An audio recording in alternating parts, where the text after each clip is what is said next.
Hi everyone, good evening all of you. My name is Smita J. I am studying in Tested. I am learning VG Grammatical Spoken English in Google.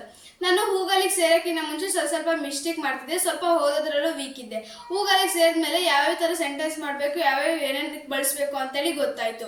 ಹೂಗಲಲ್ಲಿ ಭಾಳ ಚೆನ್ನಾಗೆಲ್ಲ ಕಲಿಸ್ಕೊಡ್ತಾರೆ. Kannada meaning ಕೂಡ ಹೇಳ್ಕೊಡ್ತಾರೆ. Spoken English ಅಂದರೆ English ಅಷ್ಟೇ ಕಲಿಸ್ಕೊಡೋದಲ್ಲ, ಅದ್ರಲ್ಲಿ Kannada meaning ಕೂಡ ಎಲ್ಲ ಹೇಳಿ ಕಲಿಸ್ಕೊಡ್ತಾರೆ.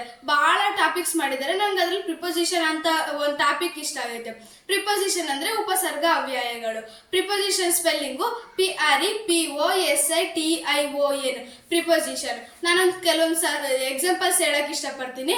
ಹಾನ್ me ನನ್ನ ಮೇಲೆ, ಹಾನ್ ಅಸ್ ನಮ್ಮ ಮೇಲೆ, ಹಾನ್ ಯು ನಿಮ್ಮ ಮೇಲೆ, ಹಾನ್ ದೆಮ್ ಅವರ ಮೇಲೆ, ಹಾನ್ ಇಮ್ ಅವನ ಮೇಲೆ, ಹಾನ್ ಹರ್ ಅವಳ ಮೇಲೆ, ಹಾನ್ ದಟ್ ಅದರ ಮೇಲೆ, ಹಾನ್ ದಿಸ್ ಇದರ ಮೇಲೆ, ಹಾನ್ ಹೋಮ್ ಮನೆಯ ಮೇಲೆ, ಹಾನ್ ಆಫೀಸ್ ಮೇಲೆ, ಹಾನ್ ಚೇರ್ ಮೇಲೆ, ಹಾನ್ ಪೆನ್ ಮೇಲೆ, ಹಾನ್ ಬುಕ್ ಮೇಲೆ, ಹಾನ್ ಟೇಬಲ್ ಮೇಲೆ, ಹಾನ್ ಪ್ಲೌಡ್ ಮೇಲೆ.